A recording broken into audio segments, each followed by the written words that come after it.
Bienvenue sur le plateau de Gabon 24 dans cette interview délocalisée ici à l'immeuble Arambo. Vous l'aurez bien compris, nous sommes dans le cadre des assises nationales contre la vie chère et nous recevons M.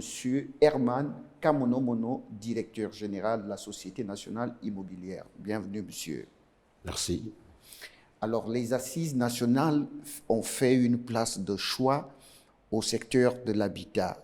Alors, comment comprendre que ce secteur soit mis sous les feux des projecteurs alors qu'on a une société nationale qui est chargée de construire des maisons pour tous les Gabonais? Alors, il faut comprendre que le déficit en logement au Gabon est une réalité et n'eût été donc les efforts qui sont les nôtres depuis plusieurs années, nous restons un pays où la production de logements reste faible par rapport à une demande qui ne cesse de croître. Alors la demande qui ne cesse de croître rencontre une offre très très insuffisante et toute la problématique est autour de pourquoi cela?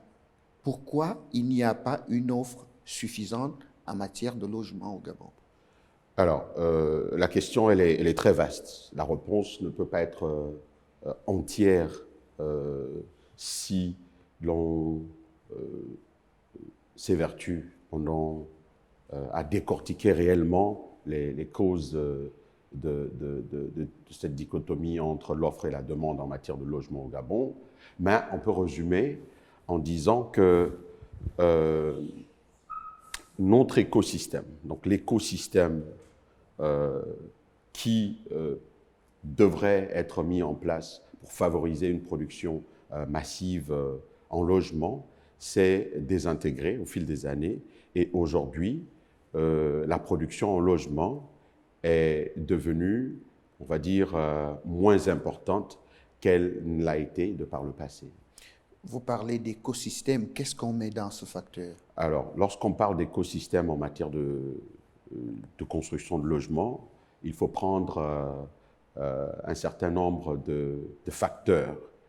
Et pour ce qui est donc de la Société nationale immobilière, on va dire que entre la fin des années 70 et le début des années 2000, nous avions en place un mécanisme qui était favorable à la construction, à la mise en œuvre de programmes immobiliers.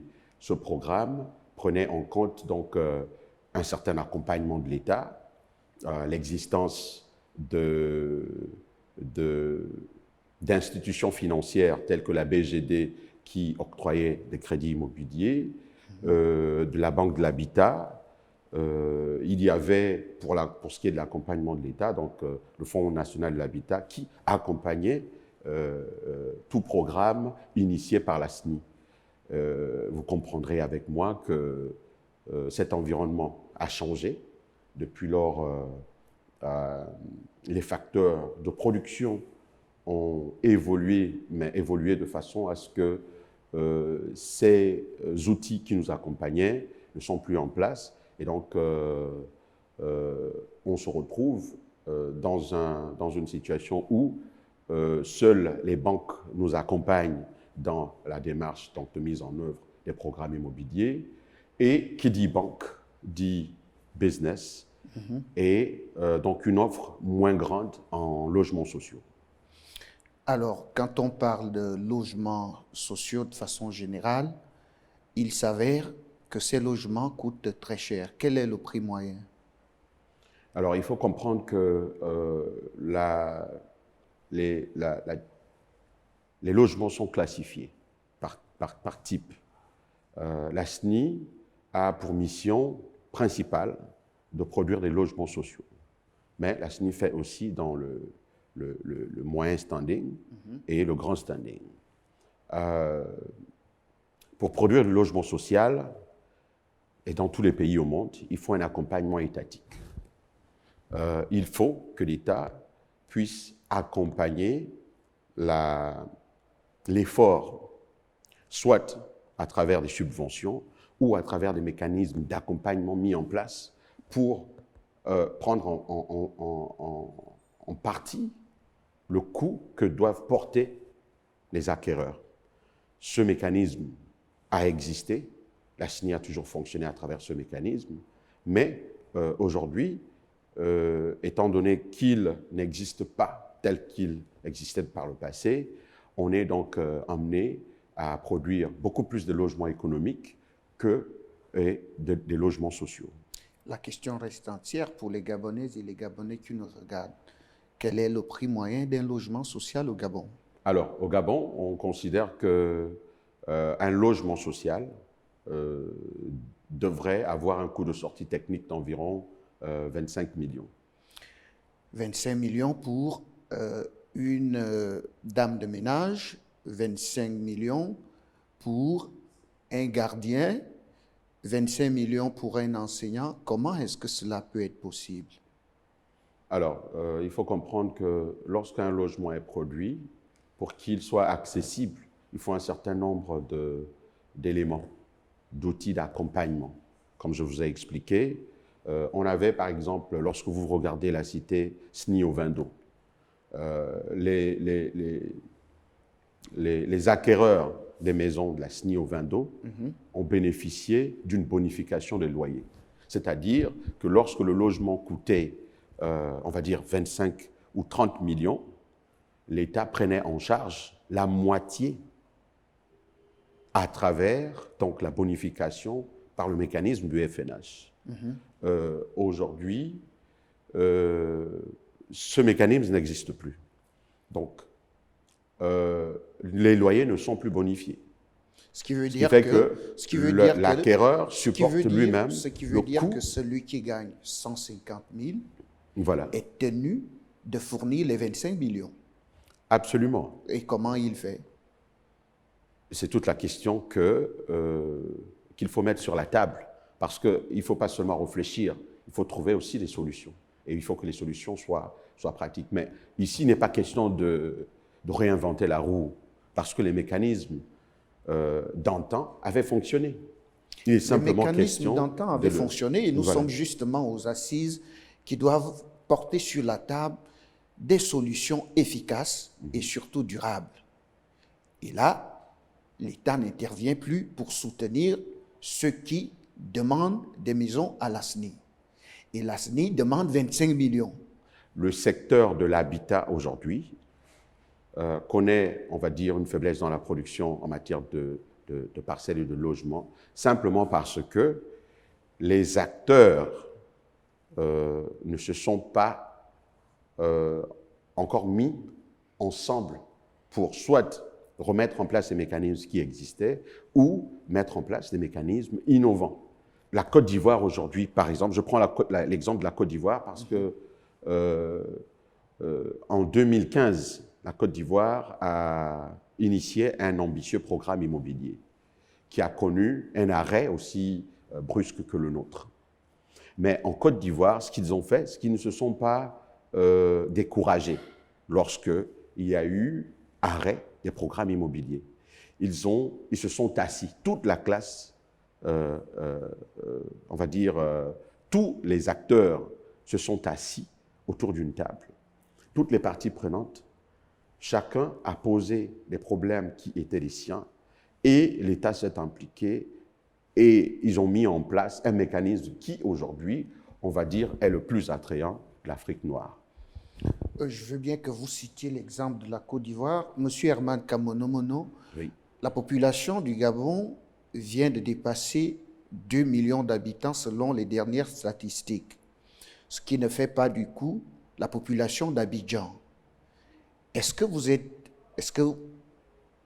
pour être simple, les Gabonais peuvent rêver d'habiter sous un toit un jour? Est-ce que c'est possible que chaque Gabonais puisse habiter une maison décente ou c'est tout simplement une vue de l'esprit? Vous avez parlé de la population d'environ 2 millions d'habitants. C'est un avantage pour le Gabon que d'avoir une faible population parce qu'on peut rapidement donc régler la question de l'accès au logement. Mais qu'est-ce qui bloque?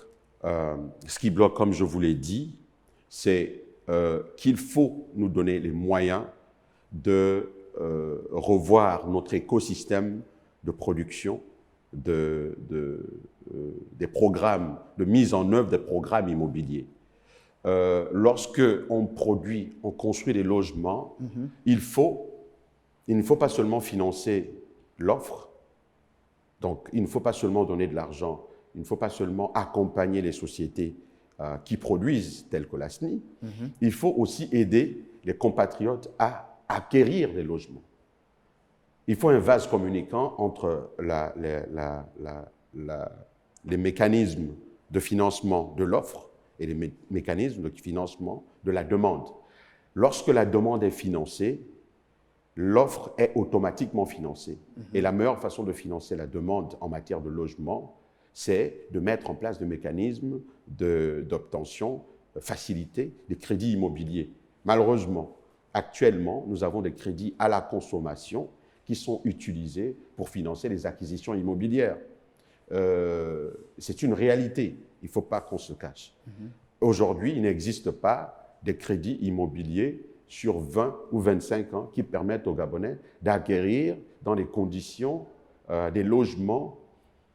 Et donc, il faut se saigner un tout petit peu pour pouvoir disposer d'un logement. Si vous obtenez un crédit sur 4 ans pour financer un bien à 45 millions, vous comprendrez que très peu de Gabonais arriveront à obtenir de tels crédits. Donc ici, ça ramène sur la table donc, la question de la demande solvable. C'est vrai, il y a une demande qui est forte, mais la demande solvable, elle est très faible. Ça va être votre mot de la fin. Ça veut dire que, est-ce que vous pouvez regarder les Gabonaises et les Gabonais et leur dire, par exemple, qu'en attendant les crédits immobiliers, il faut que vous vous saigniez? Il n'est pas question de dire aux Gabonais de se saigner. Il est question de simplement dire que les mécanismes d'acquisition des biens immobiliers et fonciers sont mis en œuvre pour tous. Mais il y a une urgence, d'où notre participation active aux Assises nationales sur la vie chère, pour rappeler la nécessité ici de refaire notre écosystème, de mettre en œuvre les outils qui sont nécessaires pour que l'on puisse avoir une offre en logement accessible à tous les Gabonais. Merci, M. Herman Kamono Mono, d'être passé sur le plateau de Gabon 24. Merci. À vous aussi, madame et monsieur, vous qui nous regardez depuis votre maison, sachez que les assises contre la vie chère se poursuivent ici à l'immeuble Arambo. Nous recevions M. Herman Kamono Mono, directeur général de la Société nationale immobilière. À très bientôt.